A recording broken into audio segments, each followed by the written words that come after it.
GK ನ್ಯೂಸ್ಗೆ ನಿಮಗೆಲ್ಲ ಸ್ವಾಗತ. ನಾನು ಅಬ್ದುಲ್ ಗಫರ್ ಖಾನ್. ಈ ದಿನದ ಪ್ರಮುಖ ಸುದ್ದಿಗಳು.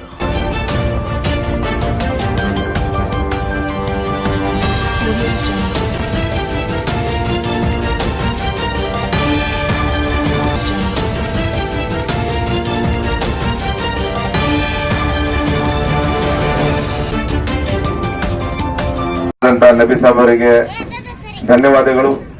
ನಾನು ನನ್ನ ಭಾಷಣದಲ್ಲಿ ನಾನು ಕಳೆದ 10 ವರ್ಷದಲ್ಲಿ ಈ ಭಾಗದಲ್ಲಿ ಏನ್ ಅಭಿವೃದ್ಧಿ ಮಾಡಿದ್ದೀನಿ ಅನ್ನೋದನ್ನ ನಾನು ಪ್ರಸ್ತಾವ ಮಾಡಕ್ ಹೋಗಿಲ್ಲ.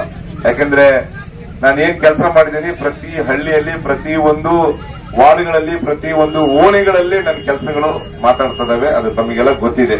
ನಾನು ಅದ್ರ ಬಗ್ಗೆ ಹೆಚ್ಚು ಮಾತನಾಡಕ್ ಹೋಗಲ್ಲ.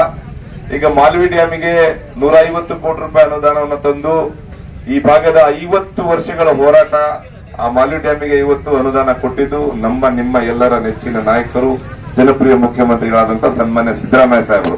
ಅವರ ಆಶೀರ್ವಾದದಿಂದ ನಾವು ಡ್ಯಾಮ್ ಅನ್ನ ತುಂಬಿಸಿ, ಅವರ ಅಮೃತ ಹಸ್ತದಿಂದಲೇ ನಾವು ಬಾಗಿನರ್ಪಣೆ ಕಾರ್ಯಕ್ರಮ ಕೂಡ ಮಾಡಿದ್ದು. ಸೊ ಈಗಿರ್ತಕ್ಕಂಥವ್ರು ಅಲ್ಲಿ ಗೇಟ್ಗಳನ್ನು ರಿಪೇರಿ ಮಾಡೋದಾಗ್ಲಿ, ಕೆನಾಲ್ಗಳನ್ನು ರಿಪೇರಿ ಮಾಡೋದಾಗ್ಲಿ, ಅಷ್ಟು ಕೆಲಸ ಅವ್ರ ಕೈಲಿ ಮಾಡಕ್ ಆಗ್ತಾ ಇಲ್ಲ. ಅದಕ್ಕೆ ಚೀಟಿ ಕೊಟ್ಟಿದ್ದಾರೆ. ಖಂಡಿತ ಈ ಬಾರಿ ಅದನ್ನ ನಾವೇ ಅದಕ್ಕೆ ಅನುದಾನವನ್ನ ಕೊಡಿಸಿ ಈ ಬಾರಿ ಮಾಲ್ವಿ ಡ್ಯಾಮ್ ಅನ್ನ ತುಂಬಿಸುವಂತ ಜವಾಬ್ದಾರಿ ನಾನೇ ತಗೊಳ್ತೀನಿ ಅಂತ ನಿಮ್ಮ ಮುಂದೆ ಇವತ್ತು ಹೇಳಕ್ಕೆ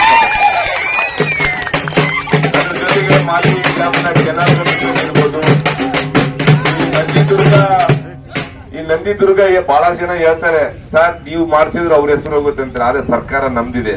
ಇಲ್ಲಿ ಏನೇ ಭೂಮಿ ಪೂಜೆ ಮಾಡಿದ್ರು 100 ಕೋಟಿ 150 ಕೋಟಿ ರೂಪಾಯಿ 50 ಕೋಟಿ ರೂಪಾಯಿ ನಂದಿದುರ್ಗ ಏತ ನೀರಾವರಿ ಮಾಡಿದ್ರು ಅದ್ ಹೆಸರು ಬರೋದು ನಮ್ ದೇವ್ರದ್ದು, ಸಿದ್ದರಾಮಯ್ಯ ಅವ್ರದ್ದು. ಇಲ್ಲಿ ಯಾರ ಹೆಸರು ಬರೋದು ಸಾಧ್ಯ ಇಲ್ಲ. ನಮ್ ಸರ್ಕಾರ ಇರೋದು ಗೊತ್ತಲ್ಲ.